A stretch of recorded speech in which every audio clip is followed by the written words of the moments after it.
होगा? देखो लगाने पर हाथ जलता है नहीं, तो अब मुझे कोई ये बताओ क्यों नहीं जलता है, और फिर हम उसको ट्राई करेंगे। यहाँ पे एक कॉन्सेप्ट लगता है जिसको हम बोलते हैं कॉन्सेप्ट ऑफ वेपराइजेशन, वेपर बनना। अब दिक्कत क्या है, इस कॉन्सेप्ट अगर आप इसको जानते हो और इसको एक्सप्लेन करने में मुझे और अच्छा लगेगा। आइए जरा हम बात कर लेते हैं इसकी केमिस्ट्री के बारे में। यहाँ पर आपको एक बकेट दिख रहा है बड़ा सा, इस बकेट के अंदर कुछ नहीं है, बेसिक सा पानी है, पानी के साथ इसके अंदर डिटर्जेंट को घोला गया है। तो इतना तो आपको पता है ना, जैसे पानी के अंदर अगर आप डिटर्जेंट घोलोगे तो क्या झाग बनेगा, फोम बनेगा, तो बस वही उसके अंदर है। और दूसरा एज अ फ्यूल जो हम यूज करने वाले हैं वो है एलपीजी, जिसको हम बोलते हैं ब्यूटेन। ब्यूटेन के बारे में जानते हो? इसी ब्यूटेन का यूज हम करते हैं खाना बनाने के लिए, तो हम इसी ब्यूटेन का यूज करने वाले हैं। और ब्यूटेन से हम इसके अंदर बबल बनाएंगे। ये जो हमारे पास कंटेनर है, जो बकेट है, इसके अंदर हम इसका बबल बनाएंगे और उस बबल को आप अपने हाथ पे लोगे और फिर उसको हम आग लगा देंगे। तो इनके हाथ पर आपको आग तो लगता हुआ दिखेगा लेकिन हाथ नहीं जलेगा। रीजन क्या है ये जानना बहुत जरूरी है। रीजन ये सबसे पहले आप अपना हाथ यहाँ से फोल्ड कर लीजिए, फिर उसका एक्सपेरिमेंट को हम ट्राई करते हैं, ठीक है? ये लाइटर ले आराम से, क्योंकि हवा का डायरेक्शन इधर है ना, तो हवा का डायरेक्शन मुझे देखना पड़ेगा क्योंकि ऊपर ना जाए, ठीक है? तो सबसे पहला काम ये करना होता है इस एक्सपेरिमेंट के लिए, हमें अपने हाथ को पूरा भिगोना होता है। इसके अंदर अपने हाथ को अच्छे से भिगो लीजिए, ठीक है, ऊपर तक, ठीक है? हाँ, भिगोने के बाद निकाल लीजिए बाहर। हम इसके कुछ बबल्स बनाएंगे, ये आप पहले निकाल सकते हैं। बबल्स यहाँ से हम बना लेते हैं, ठीक है?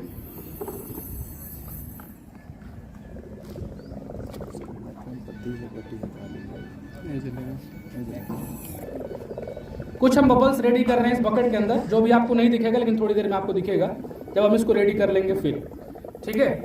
और हमारे पास लाइटर चाहिए, लाइटर हमारे सत्यम के पास है। और फिर उसके बाद हम इस एक्सपेरिमेंट को ट्राई करेंगे, ठीक है? करना क्या है हम आपको बता दे रहे हैं। इसको हम साइड रखते हैं, यहाँ पे आइए, आपका हाथ थोड़ा सा पानी और है क्या बकेट में, लेते आइए। इसके अंदर कुछ बबल्स आपको दिख रहे हैं जो बने हुए बड़े बड़े, उसको अपने हाथ पे लेना है और ले लोगे हाथ पे, उसके बाद फिर उसके ऊपर सत्यम आग लगाएंगे। तो होगा क्या, आपके हाथ में जो बबल्स है जिसके अंदर एलपीजी गैस ट्रैप है वो जलेगा। इसके अंदर अपना हैंड वॉश कर लो। पोटेशियम परमैंगनेट है, ये एक टाइप का, इसको हम लाल दवा बोलते हैं, रेड मेडिसिन। इसका यूज किया जाता है पशुओं का उपचार करने के लिए, तो कोई दिक्कत नहीं है। आ जाइए, बबल्स को अपने हाथ पे लीजिए, साइड से, बीच से लेंगे तो फूट जाएगा, और साइड से, एक साइड से, हाँ ठीक है, नीचे से बहुत थोड़ा सा ऐसे, नहीं, जैसे यहाँ से आप हाथ डालिए होता है, ठीक है? करिए, ठीक है, उठा लीजिए, साइड लेके जाइए। सर आप लोग दूर हो जाएंगे, थोड़ा सा ऊपर फ्लेम ना जाए। ट्राई करते हैं, 3, 2, 1। हाथ जला गया? नहीं ना?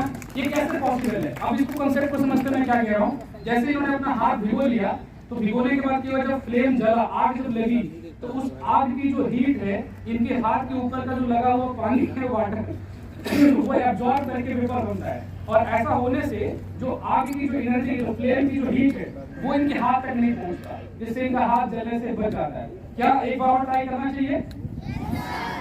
यानी आप चाहते भी इसका हाथ जले, लेकिन ऐसा मैं होने नहीं दूंगा। आओ जरा ट्राई करते हैं फिर से। लाइए, हमें कुछ प्रोसेस पता है, तो पहले अपना हैंड अच्छे से भिगो लीजिए पानी के अंदर, और फिर से हम बबल बनाएंगे, ठीक है? अभी रुक देते हैं, एक हाथ भिगो लिया, ट्राई करते हैं, निकालिए बबल्स जैसे आपने निकाला था साइड से, हाँ, और इधर से और हाँ निकाल लीजिए। बस थोड़ा दूर हट जाते हैं हम लोग, ट्राई करते हैं, 3, 2, 1।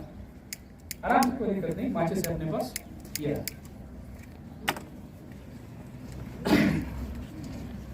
क्या लगता है होगा? देखो, तो यहाँ पे हाथ पे कुछ नहीं होता, हाथ वैसे का वैसे ही रहता है, कुछ होता नहीं है। रीजन यही है कि हाथ पे पानी लगा हुआ है। आप सोचो अगर पानी ना लगाए तो नहीं ट्राई करना। अगर ये बेसिक साइंस है, मैंने देखा कि बहुत सारे छोटे छोटे बच्चे उसको ट्राई करते हैं, तो अगर गलती से आप कभी ट्राई कर रहे हो तो ध्यान इस बात का रखना कि हाथ आपका भीगा हो। लेकिन मैं तो ये रिकमेंड करूंगा कभी ट्राई नहीं करना, ठीक है? तो अगर कभी गलती से कर भी रहे हो गलतियां, तो इस बात का ध्यान रखना, हाथ आपका भीगा हुआ होना चाहिए।